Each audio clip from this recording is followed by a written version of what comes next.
So thanks everyone for coming to the first panel discussion. So I'm Julie Lagan, I'm Digital Strategy Director at FCB Inferno, and we're a creative advertising agency, and we are working with a wide range of clients, everyone from BMW to Microsoft to Huawei, who are either experts themselves in creating AI systems or experts in understanding how best to sort of deploy artificial intelligence. And we're sort of helping them figure out ways they can do that within a marketing environment for creating for brand purposes. So really excited to be here today and to be moderating this panel. And actually the subject of AI risk or reward is also a favourite subject of mine, because I think there's been a lot of press recently about this topic. There's all the sorts of issues we're seeing with Mark Zuckerberg and Facebook and AI being used for sort of nefarious purposes, like electing the wrong government, but also because we've got businesses like LoopMe who are using AI in really intelligent ways to kind of better deliver brand value. So to talk about this topic today, we've got four really amazing panelists who all come from quite diverse industries and different backgrounds, and who all have a point of view on AI and marketing. So to kick off, I'm going to ask each of our panelists to introduce themselves and also tell us if there was one thing they could automate in their lives, what would that one thing be? So I'll start with you, Dane. Dane Hamer from O2. So I think it's absolutely going to be rubbish. It's obviously something I particularly enjoy doing, but as a father, as my beauty, but if the robots can take care of that, I'd be ever so happy. Agreed. I'm Migliore. I'm currently Senior Retention Engagement Manager in the UK. I feel like this is the right point to say not an expert in AI, but an expert in CRM and product strategy. If I had to automate anything, it would be brushing my teeth. I find it really monotonous, but necessary. So. Great. Hi, so I'm Alex. I'm a digital strategy lead with Merkle Periscopix. If I had to automate anything, I think it would be an AI-optimized wardrobe choice, given that I stepped out of my house wearing a coat this morning in 25-degree heat. So I think it would definitely benefit if anybody's developing anything of that sort. Sign me up. I'm Leila Ratnani, and I'm the digital lead at Dentsu for Microsoft. My go-to AI would be similar to yours, slightly fashion for the ladies, would be if my phone or my laptop knows that I have bought a purple dress in the last week, it might recommend a handbag a few weeks later and say, here you go, this will match your outfit. So easy shopping. No, we didn't at all. Great, thanks, Leila. Okay, so I think one of the things that came up in the past couple of discussions is actually how much of a buzzword AI seems to have been in the last 18 months. And I'm really interested to hear from you guys about sort of what AI means to you in your sort of day-to-day work, or what does it mean? Well, I mean, the thing that excites me personally about AI is how it can help enhance creativity. I think how we could use AI to help with divergent thinking, and that being the process. So normally that process in terms of how we arrive at good ideas would start with retrospective thinking. So looking back at like trends and behaviors and actually what happened for us to have some kind of forward thinking, intelligent solution or answer. And AI can absolutely kind of help facilitate that process, in order for us to kind of free up the time that smart people spend on like, laborious or menial tasks, and actually focus on, what makes them brilliant, and that being ideation, concepting, and coming up with brilliant ideas. So yeah, I think there's an absolute very specific role for AI, and also in terms of how we can be smarter in using smart people with the help of AI for them to focus on innovating and creativity, and how they can actually apply those through emotional intelligence, which essentially is what separates us from robots. Yeah, that's a very, very good point. I'm going to come from the same premise. It is about making sure that we're using our time more efficiently as people. So looking at what the strengths are versus an AI sort of system. But I'm not going to be sort of circling around the creative point of you as much.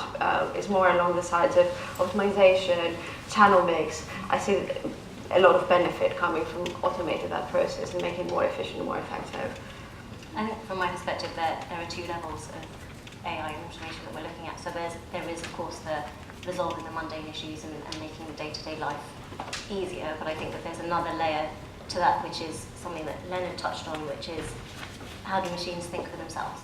And what does that mean for the wider society, not just from a marketing standpoint, but also across a multitude of industries, whether that's in a community level based societies in Africa, for example, or whether that's, as you mentioned, the situation in the US. But I think we tend to lean towards the point of making our lives easier and reducing those mundane tasks, but I do think that there's a much more aspirational goal for AI, which we haven't really scratched the surface of yet. Yeah, I agree with that. I think as businesses, we should often be thinking about how can we make things better and easier for consumers. Like customer experience should be king. It shouldn't just be about making things easier for ourselves or for our kind of ways of working between departments or individuals. For me, I think AI is, as Leonard touched on in his talk, a catch-all term for a lot of different computing processes, which certainly the broadcast media doesn't do a very good job of articulating to, I think, the broader populace. So I am keen to see, like you guys, how it can be used to coordinate and better optimize activity, which is overall going to improve consumers' lives. Okay, great. So I think it's worth saying that at FCB Inferno we have been using kind of machine learning in many different ways, and some of those ways have been to optimize and to make more efficient what we're doing. So if you think about content, who wants to be spending all their time taking content, a machine can do that a lot better for us and a lot more easily to kind of free up time from a creativity perspective. But also, we've been relying a lot on reaching out to partners like, for example, with our recent campaign, Sport England. We partnered with Spotify, and Spotify, an example of an organisation who does use machine learning incredibly well. And so as part of the Sport England campaign, we really needed to stop people dropping off the exercise wagon, so to speak. And so rather than sort of blanket broadcast to those audiences with messages, we partnered with Spotify, used their machine learning to help find those examples where people had stopped listening to their exercise playlists, and at the point at which they'd stopped doing that, so that we could target them with the right message at the right time and hopefully sort of spur them into action. So there's a number of different sort of applications, and I'm keen to hear from some of you guys about some of the applications that you're actually using it for within the business. What's sort of exciting you and making you want to do more? Well, I'm just going to jump in because I think after hearing Leonard talk, I'm really excited to say that at News we are investing in technology which is both going to be driven by machine learning, but will be an AI that makes the decisions about what to send to our subscribers, when and how best to frame what is being sent, which I think is really exciting. It's a project called James, which is, as I say, an artificial intelligence which will be driven by machine learning, and will help us distribute content. Ultimately, at News and at the Times and the Sunday Times, content is still going to be curated by humans because we see a huge amount of value in that, and that's who we are as a product and as a brand. But distributed by robots, and I think that's really exciting. Yeah, great. And I have to ask the question because you are a news organisation as well, and with everything that's been going on with filter bubbles and news bubbles. Yeah. Not to put you on the spot, but how are you looking to kind of mitigate that to move away from that filter bubble effect? I think part of providing a positive customer experience as a brand is being true to who you are as a brand while still providing the kind of experience a consumer expects. Yeah.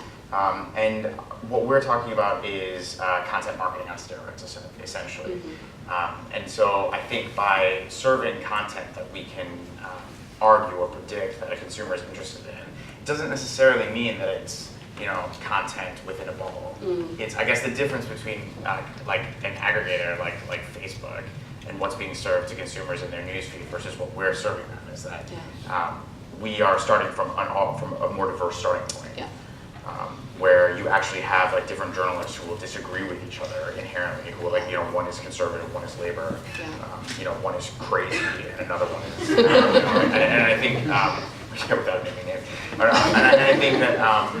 I think that like that inherent diversity is actually like one of the great strengths of that approach, where you're not just keeping people like in a rut. Yeah, so it's the combination of the best of the human aspects with the machine aspects. Yeah. And that's the thing that I find most fascinating, and I'd like to see more of that in the use of AI and how it can actually kind of bring some more moments of serendipity into our lives instead of being stuck in this bubble of the same people, the same connections, the same kind of interests. How do we break out of that and create these kind of like romantic kind of magical moments? That's what I'd love to see more of. Instead of something which is, at the moment quite predictable. Yeah. Great. So I'm interested to sort of see, there was a Salesforce who released a global report called the 4th Annual State of Marketing, and they picked some specific areas, or marketers picked some specific areas where they thought AI was going to have an impact. So delivering right message at right time, hyper-personalising content, some of which we've sort of talked about, landing pages and product recommendations. But I think more broadly, given all of the jargon around that, how well do you guys personally think your clients understand AI at the moment? I think it depends who you speak to. Yeah. So obviously some clients are going to have and are very much aware of the mechanics of AI, but some other ones know, especially marketing departments, will struggle. Yeah. I think sometimes it doesn't help that we get a lot of publishers or suppliers coming in saying, oh, we've got a proprietary algorithm. I mean, raise your hand if you ever heard that. I think everybody has. And when we prompt and ask the question, okay, what sits behind it, we never get a proper answer. And I think we need to address other points as well. I mean, going back to the Net's model of 5 forces, I think this is absolutely spot on. We need to be addressing the purpose of AI. Why would we use it in the first place? What we think is a comparative advantage. And also the other factors, such as like what data do we have behind it, how fresh is the data, and what KPIs are we using to assess performance at the end of the day. I think I'm at a slight advantage just working with Microsoft and their bringing proposition, and particularly visual search, and I touch on that because it's something that we're working on at the moment, and the process that we're going through and having to bring in technicians and computer scientists and getting them to speak to not just their internal stakeholders with a marketing hat on, but also the creative guys, the PR guys, the guys that are looking at the overall, what's the benefit to the business, and helping them to take them on that journey. And I think that's a challenge that we have to take on, but it's also something that clients need to start to be open to. And I think the flip side to that is moving away from being slightly is, and I think you touched on this, is what we put into the system is what we will get out. We need to allow the system to learn for itself. And that in itself is an education process for the clients, because in their mind they have a very set view of who they think their consumers are.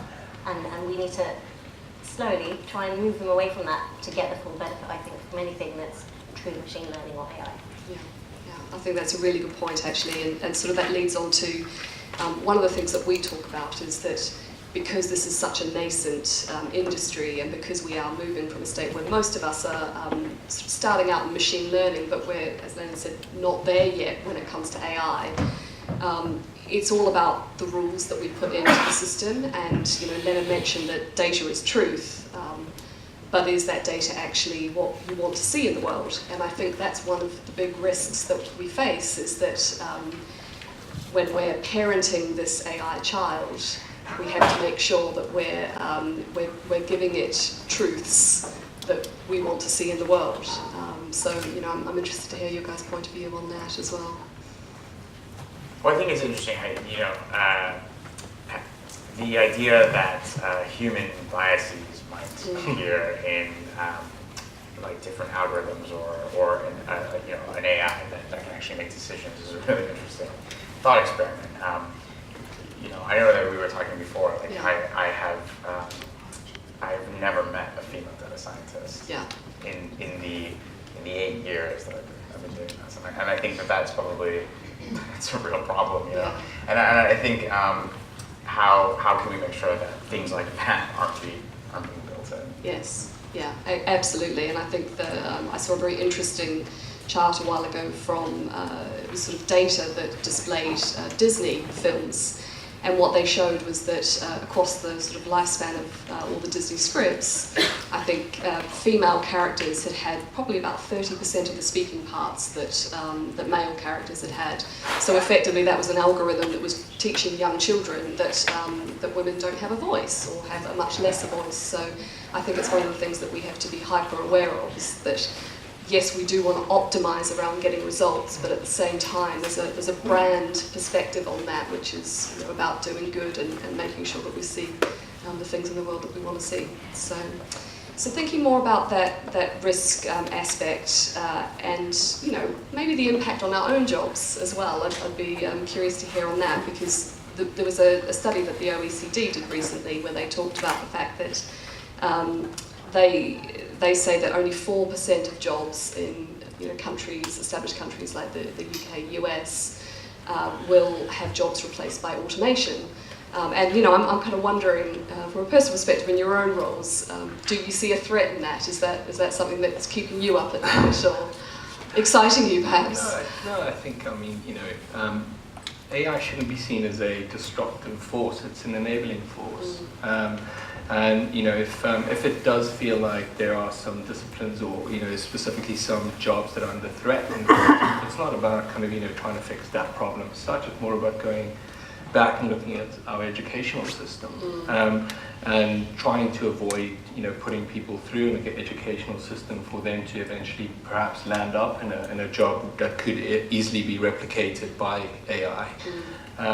And again, you know, it's encouraging, you know, the educational system, which, I mean, you know, today, if by the time a book has been printed, it's probably outdated.